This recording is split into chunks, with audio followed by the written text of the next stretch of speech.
to take on from wherever we had left in the previous session, which was quite an interesting one. And I think we had certain glimpses of what we can expect, in the next few sessions from that introductory, that keynote speech that we have had, and also from the address by Dr. Bruce, where he highlighted the fact that you still have 95% of students being placed in your institute, which is extremely credible. And I also like the fact that you would still have students who have scored probably less in the academics getting placement in institutes. I think it's very important, and I think some of these will be touched upon in our next few discussions. All of us, I mean, most of you who are HR professionals, know that it's not a good idea to recruit only when there is an opening which falls vacant. You can't really wait for a vacancy to come to recruit, because that can be cumbersome, and a company is likely to lose talent in the process. What can be an alternative is developing a talent pipeline. Therefore, rather than reactive hiring, there should be a process of proactive hiring. I'm using all these words, but I'm sure that these gentlemen out here would be able to explain these better. Even when there aren't current openings, there should be a way to attract and retain top performers in the industry. So to deliberate upon these issues, we have Mr. Ashutosh Anshu, who is the CHRO of Hitachi, Mr. Asit Kumar, CHRO Lending Cart, Mr. Prem Anand, who is the Head Talent Acquisition at Narayana Health, and Mr. Saksha Guha from Wipro Consumer Care and Lighting. So it's quite a diverse, kind of industry we have. We have the manufacturing, we have the startup, and we have, the FMCG expert, and we have the healthcare sector that is being covered. So I think we can start with Mr. Anshu.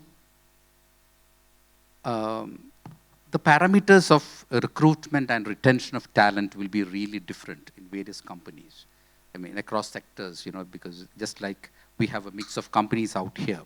So could you give us an idea, as an opening remark, what are the challenges that companies such as yours face in attracting and retaining crucial talent, and what are some of the strategies to overcome them? So we can have a starting, and we can take the question to the others of the panel also.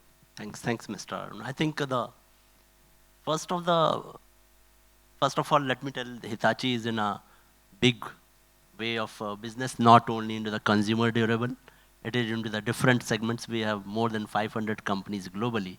In India, we have around 30 companies. So when we are talking about the talent, the very important part is fast changing scenario. That is one of the very big challenge. The technology, what is here today, will not be there tomorrow. So we need to be ready for tomorrow always. And I always keep on saying to my people that you can't do today's work with yesterday's method and be in business tomorrow. So we need to be a very, very fragile and agile into our actions. As far as talent is concerned, different options are available with the talent. So one person, if you are giving an offer to some candidate, he may have 2 or 3 offers. So we need to sell our company, why they should join us. Earlier there was a different scenario. Everybody was looking for that. Okay, you should come because I'm paying you. Now young generation, they are not coming here for the job. They are coming here for the purpose. What is the purpose? Why they want to work here? So these kind of questions are coming in the interview panels and scenario. We need to answer that. Another part, the culture, what Mr. Richard also talked about that. That is very important.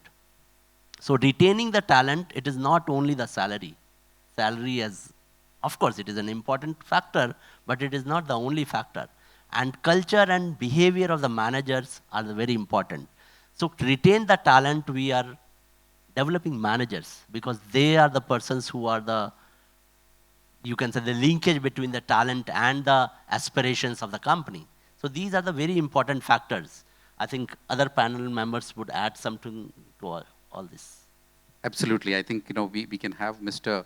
Asit Kumar from Lending Cart. What are the challenges specific to a startup? Because I'm sure it could be a lot different from, say some of the established companies and norms. Yeah, thanks.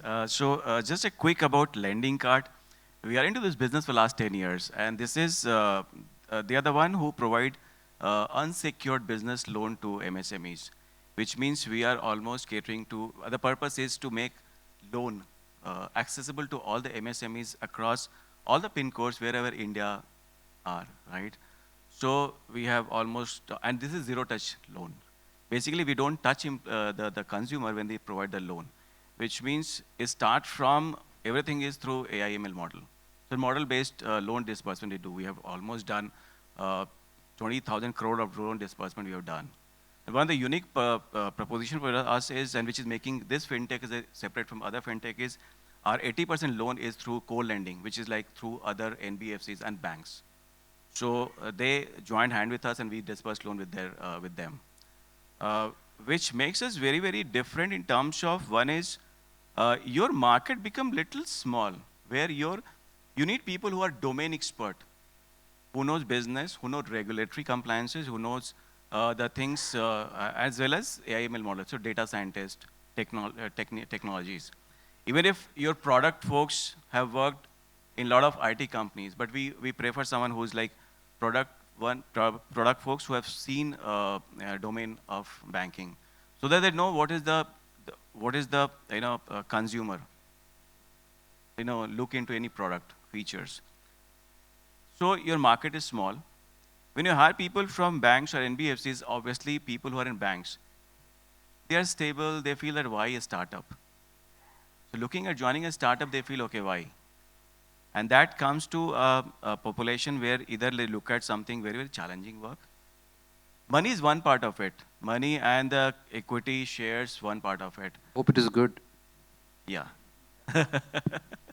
That's good. Then other thing they look at is, and the challenging work. They would love to fail fast and learn. Culture of innovation.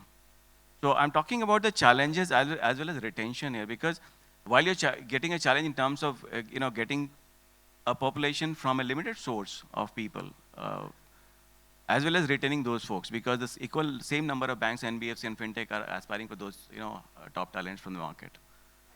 So that, and then creating that culture of innovation where people look up to something, the organization purpose, what just Ashutosh mentioned.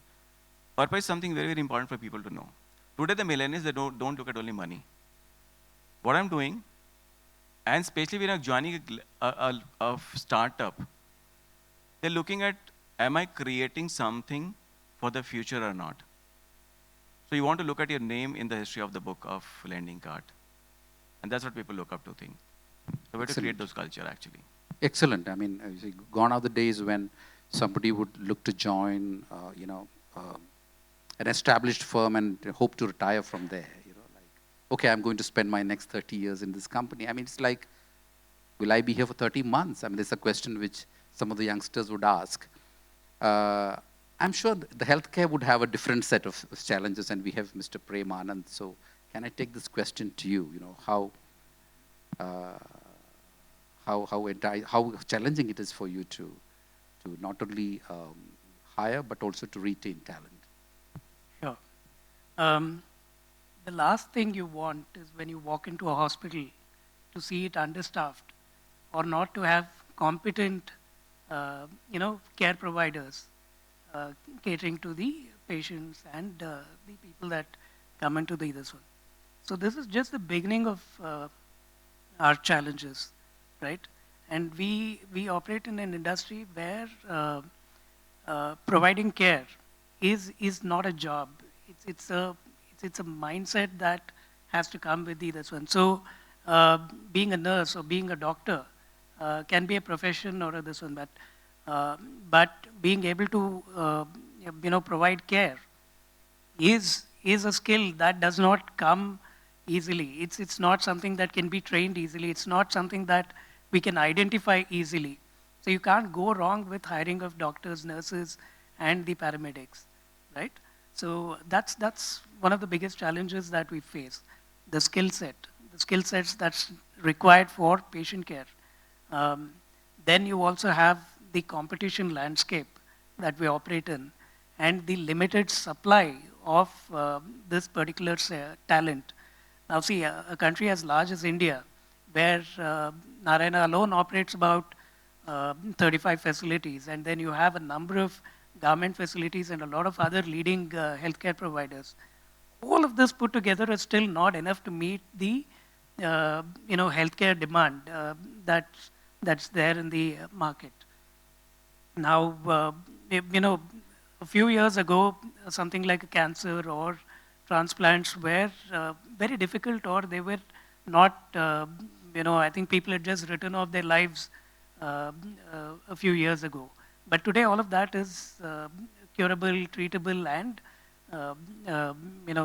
that's something that we can do for our patients. But those are new skills. Those skills are very difficult and rare to find in the market. So this demand is something that we have to kind of meet while we have the ability to provide the care. The skill set is something that's very rare and it's difficult to find in the market. And then, again, there's the competition landscape of all of the different hospitals that provide the services, but not enough. You know, we're not able to attract enough talent to be able to provide all of these services. So I think that's our largest challenge that we face. Excellent. Now we come to Mr. Sakshar Guha, and you represent a company which was a forerunner to the Wipro that we see today. I mean, so there's, they started off with a whole lot of other businesses, and you are a part of that. And if you can just let us know some of the challenges there, and also how it aligns with the larger picture, because when you have a variety of businesses and diverse businesses, how do you align the ideology of the company with the various businesses? Thanks for putting that up, because Wipro often has been connoted with the IT sector. Of course, it has made a boom, but initially it started with Western India palm oil. So that's the initial portfolio. That's the full form of Wipro. Yeah, Wipro. Yeah, not many people would know it. Many people would know that. Please tell it again. And, Western India palm and refined oil. So that's how it started its journey in 1940s, way back in a state of Maharashtra, in a small city of Amalner. And then it graduated to soap making, where Santur is one of the flagship brand. And then it diversified, and also there has been an organic as well as inorganic growth in terms of acquisition, footfalls into various countries. But there has been challenges, as rightly said. And we have been seeing a phase of challenges as how it has evolved. As rightly pointed out, money is not the only pull factor for the new generation, millennials or Gen Z, as we say. There are aspirations are changing. So they also see what the brand has as a purpose. They are rejecting the offer if the value system of theirs are not matching or commensurating to what the brand they would like to work with. So purposeful brands, purpose the company is carrying, has a lot of meaning in today's generation. Next thing, what they are also finding is what is the ecosystem in which they will evolve for the future? What is the empowerment they will be getting through in their life cycle? So that is another thing. And when we talk about the brands, I will tell that, as I also believe as a professional, that brands with purpose grow. And people with purpose will also thrive. And if you just giving an example for need versus the purpose, a lion and a deer often has a race. Often there is seen that the deer wins the race. It's because the lion runs for the need, but the deer runs for the purpose of saving its life. So that's the whole connotation, whole landscape, that's how it's changing. And how do we attract talent? Basis our brand proposition is one of the key insights which we take along. So obviously we are working with different institutions having lateral hires. But when we hire, we also take into consideration that we hire to retire. So how do we build the scale in terms of his depth as well as the width of while working in the organization is also not only in a particular function. Like if I hire a person in a sale, how have we been able to see that he connects the dot with the marketing or the cost of production? Because that's in a FMCG world, its cost is one of the key factors. So that's how we try to invest more on training, scalability. Of course, short-term gig projects are also there. We also invest in a lot of international stints as well. We hire local talents as well as give them exposure. So that's how we are trying to ring fence certain talents. Of course, we do have our challenges in few pockets. In a typical leadership, in that the percentage of attrition is very minimal, while in the feet on streets and in sales force or in a certain niche technological things where demand and supply is much more. So there we are facing challenges. Okay. Okay, great. Mr. Ashutosh, we know that Hitachi is a multinational company and it has operations in several parts of the world, and it's also a Japanese firm in India, which has been in India for, it's almost like a household name, I should say. How do you, manage the various, the cultural, challenges that come up? Because when you operate in a multicultural and multi-market environment, you will have to adopt, certain strategies that also are in tune with, the local population, which is not very easy. Because, I am sure that Japanese are known for their precision, their preparedness before you get into anything. Even before having this conversation, you remember that you have put me on a call and, you asked me so many questions, including who would be in the audience and, the names of people in the audience, which I didn't have. So how does that come into, what are the kind of preparations that you do to ensure that there is an alignment of your workforce across geographies? Yeah, so first of all, I think very important thing what we share with all our employees is about our values. What are our value system? And I keep on saying, and not only me, but the top leadership always keep on saying, it is important to know the value, but using these values as your guidelines is much more important. We have a value of harmony, sincerity, and pioneering spirit, which covers most of the business requirement, I will say. So when we talk about the harmony, general understanding of harmony is that everybody is very harmonized and working in a very good manner. But for us, the meaning is we agree to disagree.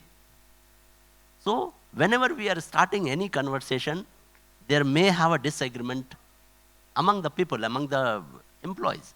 But once we decide that, we'll work together for achieving that aim.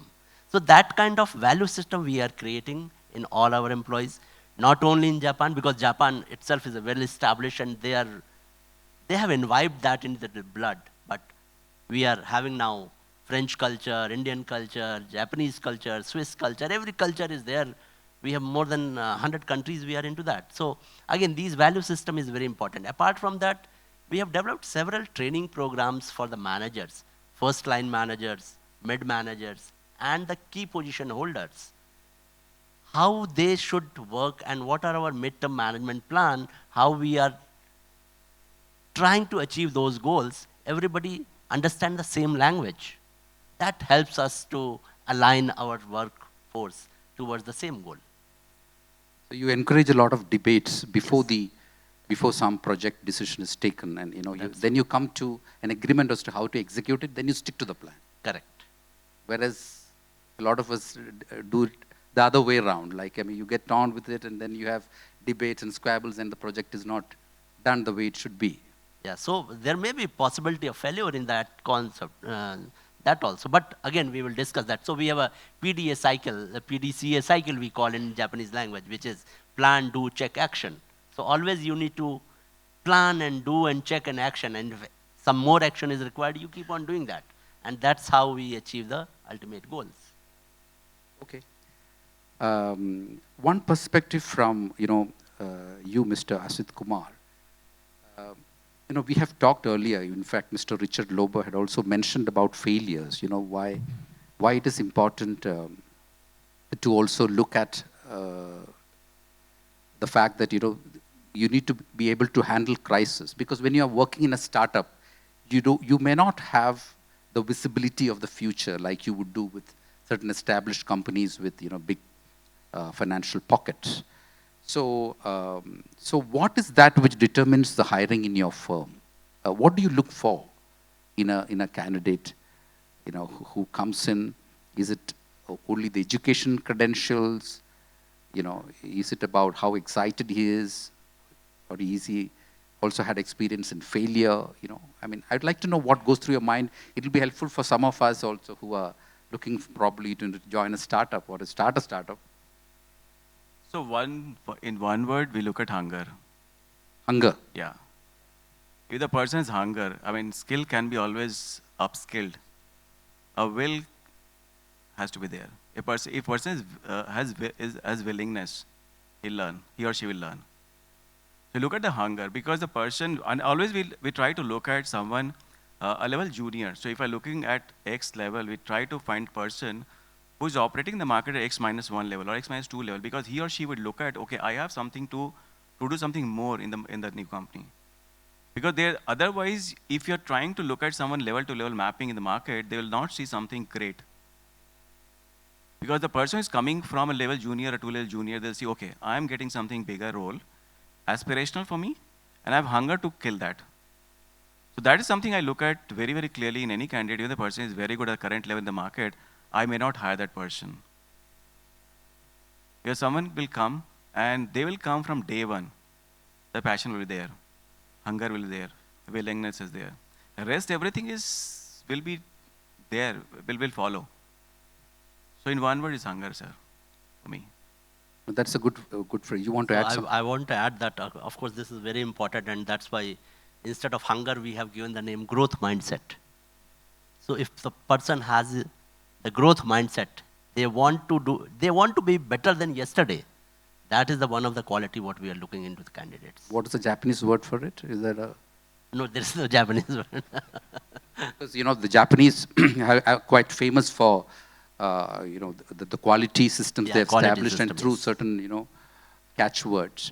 And this hunger, that word, I mean, it's good you raised this point, because when we were doing, again, Sonal and I were working on a cover story on this particular startup, and we were talking to an employee, and he said the CEO of the company, the founder, I asked him, how accessible is the founder, and he said, he's very accessible to those who are hungry, like, who has that hunger in them, So you can go with an idea, and how absurd is the idea is not a problem, but you can walk up to him, and he's so warm about that idea. And I'm talking about Vijay Shekhar Sharma.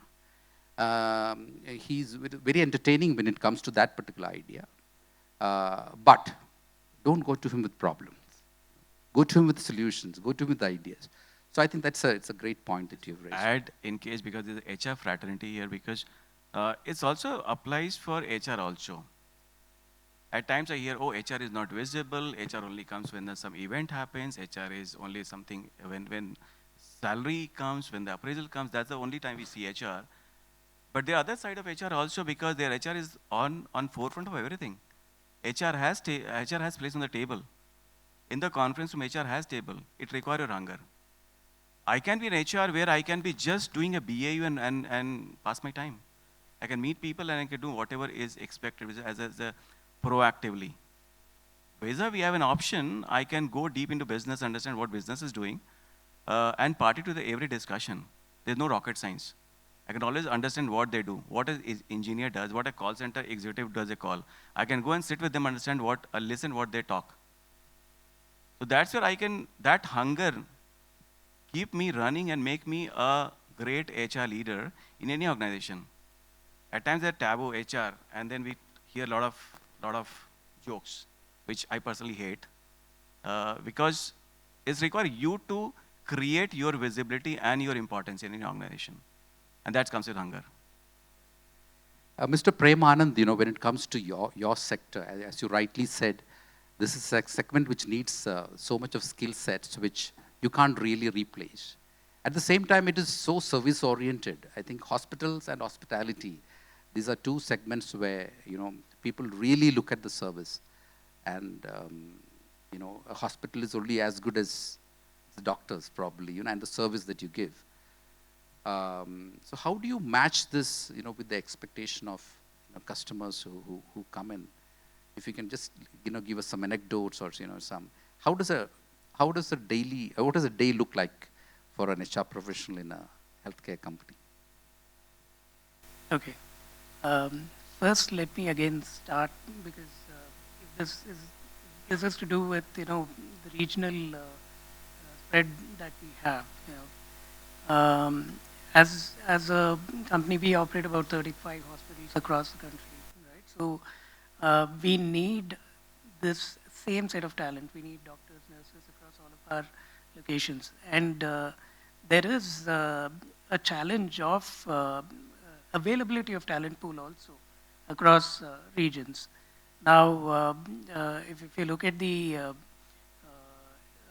supply side of the industry, roughly around 40% of all nursing colleges are present in the south. So which makes it difficult for us to attract the the nurses that we need across all of our other facilities in the east and north, right? So this for us is one of the biggest challenges when it comes to being able to find the right people in all of our facilities. So the day-to-day life, coming to that, for us is a battle because we need to ensure that our hospitals are staffed, and specifically with the nursing community, if you may. We have a challenge where, the nurses would join and then they would just leave when they get the next offer in a nearby hospital or a government job or overseas, because nurses are very high in demand. So for us, it's a constant battle to be able to keep our hospitals staffed. So the HR department is constantly in that struggle of ensuring that we have the nurse to patient ratio met, we have the doctor to patient ratio met, we have the staffing needs met, because it's a 24/7 enterprise. We need to be able to meet contingency requirements. So if there is some sudden spurt in an outbreak of diseases or something, so we all need to be constantly manning the occupancy of the hospital. So it's a very operational job that the HR has to play, and at the same time, a very high relationship oriented job, because we need to be working with the doctors all the time to understand what is the support that they need. As you rightly said, it's the doctors who ensure that the hospital is running. So we have to ensure that the doctors' needs are met. So our ability to attract doctors depends on our ability to provide the kind of infrastructure and equipment that the doctor needs to practice his or her craft. So for us to stay on top of all of this, we need to understand the day-to-day demand, the constraints that people have on the floor. People fall sick, we have to be able to quickly deploy this one. So we have to have those rotations going on. So it's a very high-paced environment, and the HR is in the thick of all of this in a hospital setup. Sakshar, Guha, you would like to add how you work in this multicultural, diverse environment? As I said rightly, there are multiple locational footprints across the geography. However, as I think Ashutosh had pointed out, that first thing first, we set down the right cultural integration, number one. Number two is in terms of what, as an organization, our value system is. That we instill in our people. So the value system remains constant across the geography. So there is no compromise, and those are non-negotiables for us. So that is very, at the starting point itself, it is brought to the notice of any incumbent who is coming into on board with us. However, there are challenges in terms of different skill sets which are required across the geographies depending on the local rules and something like that. We work on those local talents at that point of time. However, there are also, as I said, that we also cut across geographies in terms of exposure.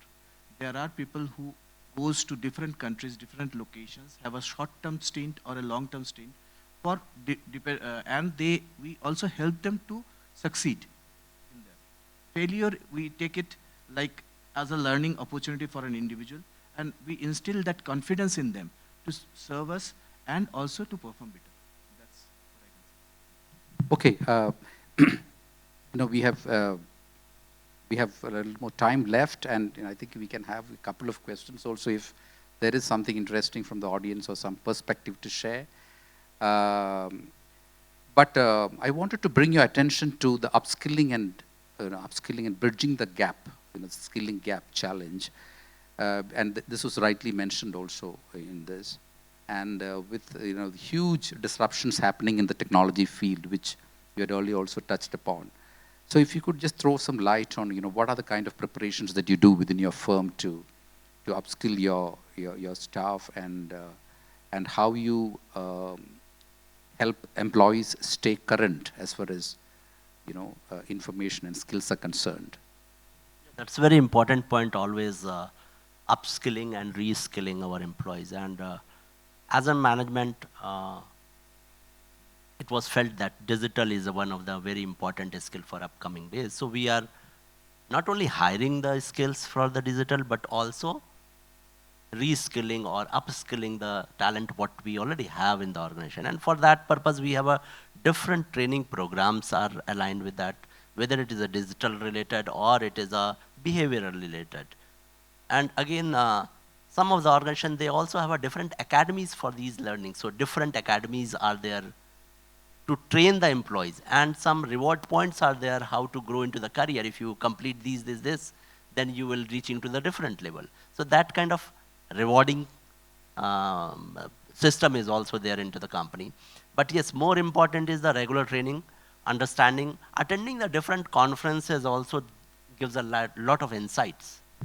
So would you have some, representatives of your parent firm come down and, do some training sessions for staff? Very regularly, not only the parents employee come to the organization, but we send our employee to the different organization, not only in Japan, but in US or Europe, wherever there is a requirement is felt. So this is very important, and we also have developed the internal mobility system. We have internal mobility policy where we, instead of hiring from outside, we want to hire the talent within the Hitachi itself. We have around 3 lakh employees globally. So if we want to hire a talent from outside, it will take time, it will take money. Instead of that, we have a system where we can find out the skill sets of all the employees. If it is matching 70%, 80%, maybe upskilling can be done for that purpose. So this system is global. HR platform is a global platform where we can look for a different skill sets and the individual who can satisfy that requirement. And then sending them to for the training, whether it is on-the-job training or off-the-job training.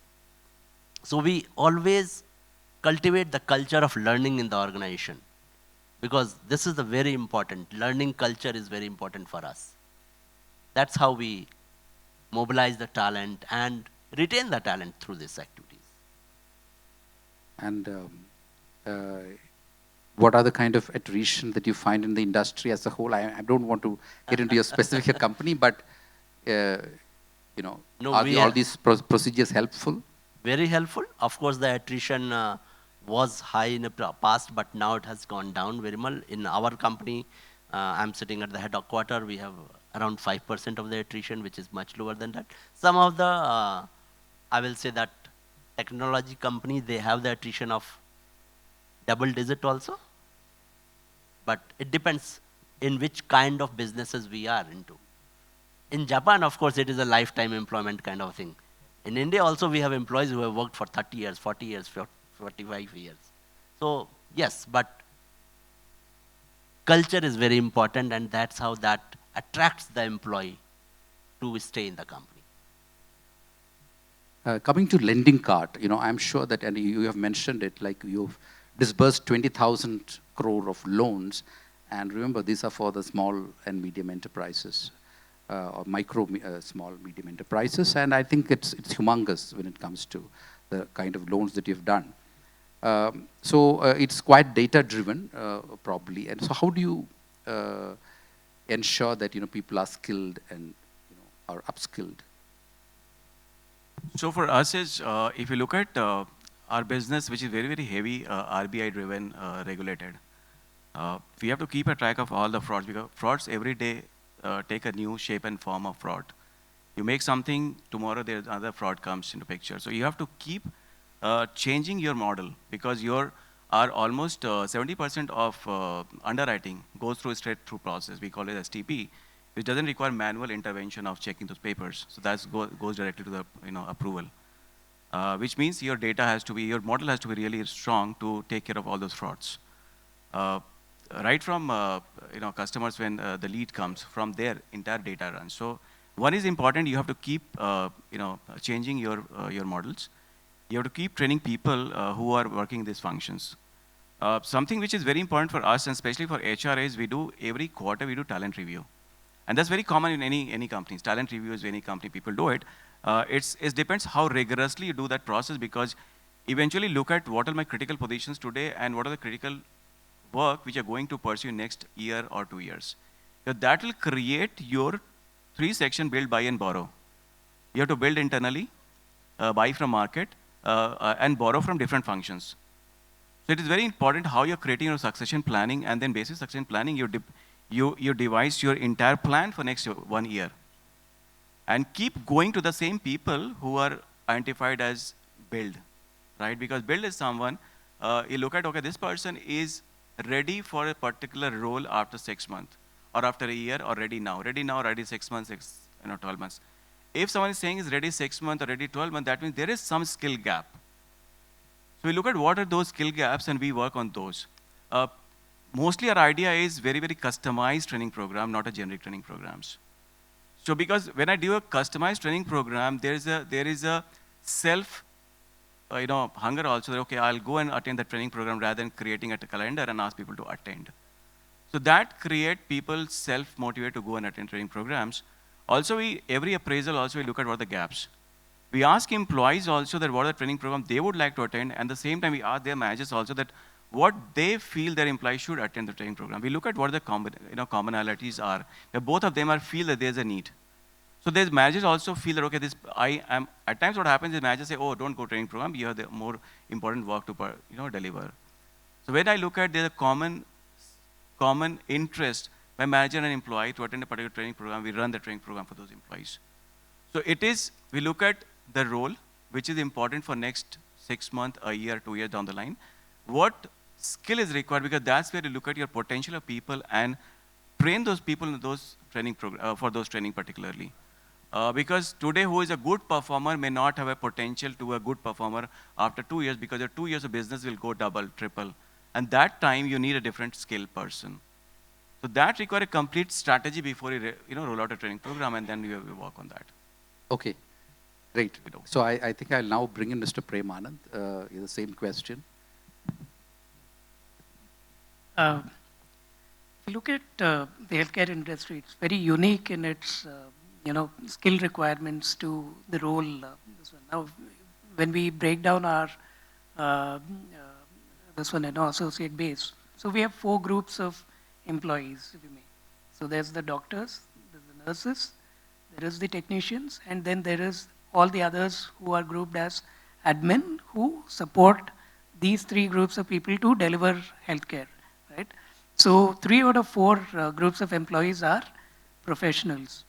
So they're qualified, licensed, and certified to do the jobs that they're required to do.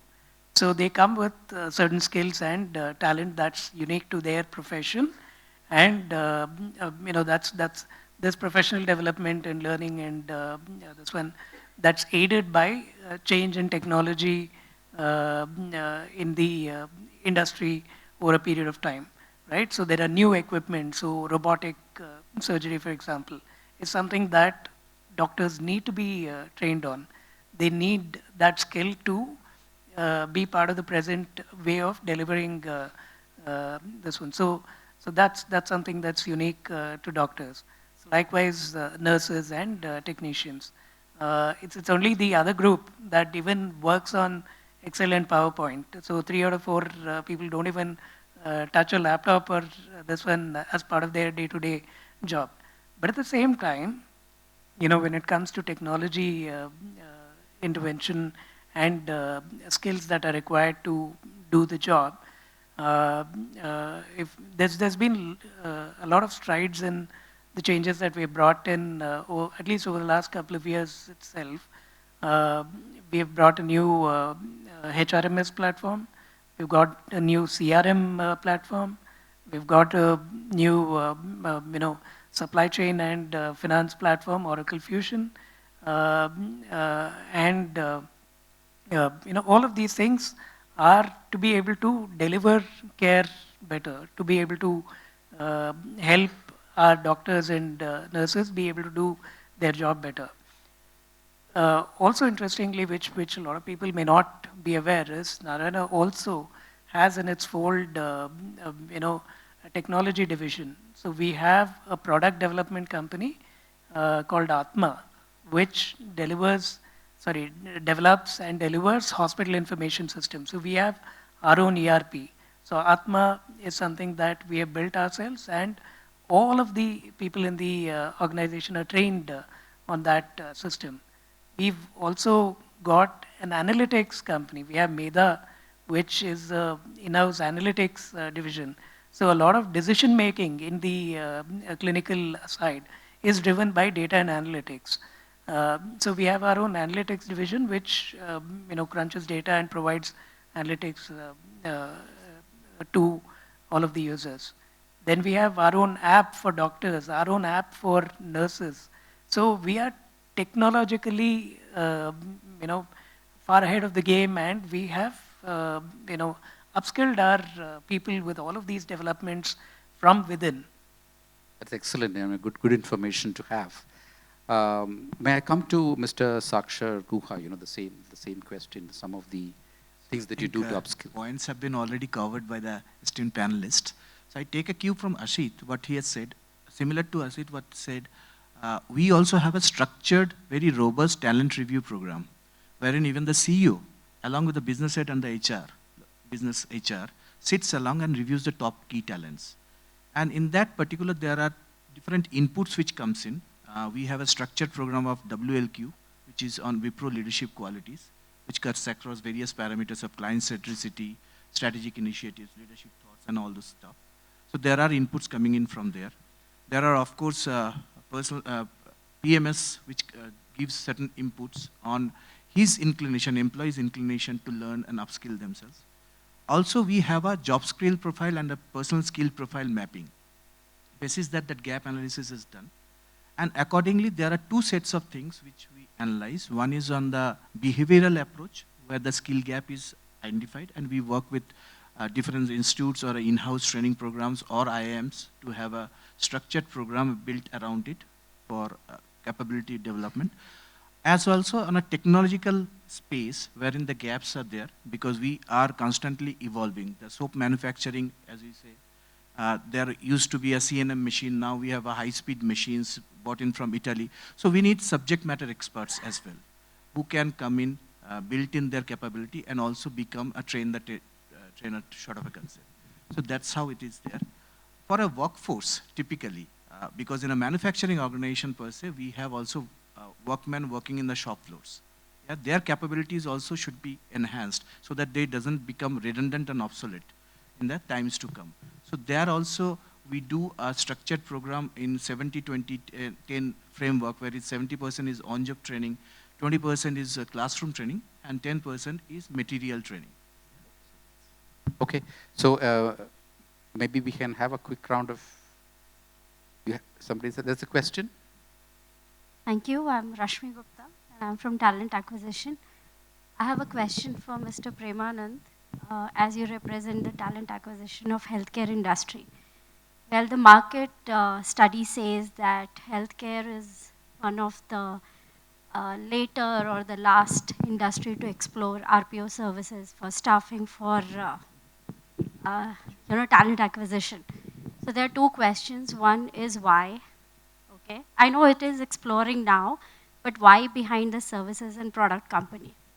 And second question is because I am from one of the big RPO players, I would want to understand in brief is what an RPO should keep in mind to deliver high quality services for a healthcare industry staffing. Sure. Thanks for that question. I think partly what I just mentioned in my last this one. So, 3 out of the 4, employee groups are professionals who come with specific skill sets, and they. So a doctor is trained to be a doctor, a nurse to do that specific job, and so with the paramedics who are technicians in various equipment and so on. So all of these people, their career trajectory or their role trajectory or their industry alignment is very linear. So when they come out of college, they know exactly where to go. When they have achieved a level of proficiency in their professional skills, they know where they have to go. So that alignment is largely already there. Now, when it comes to new age services, which is where I was talking about the new skills of the admin group being able to have HR skills on HR platforms or marketing skills using CRM and all of these different skills, these are new roles that have emerged. So given these new skill demand, now there is a requirement for us to, with the, like if you look at a lot of the reports today, it will place healthcare as the fastest growing industry amongst all of the sectors, right? So there is a need to set up new businesses, new establishments. So there's a lot of admin staff who's required to be able to deliver all of this. So which is where we partner with our RPOs when we have to build scale in all of these new demand areas, which is where we believe RPOs might be able to support, which earlier wouldn't have been the case because we were limited to largely looking at our clinical stuff. So there are no more questions. So I think on that note, we end this session. Thank you so much, all the 4 gentlemen out here, for giving us a very wide and diverse perspective on the various businesses. And there's a lot of things that are food for thought. And all of you have talked about your company so much that I'm sure there is a lot of interest, to be part of your companies, because it's only now that, we come to know some of the insights, that happened within your firms. Thank you so much once again. Big round of applause to all the 4 gentlemen.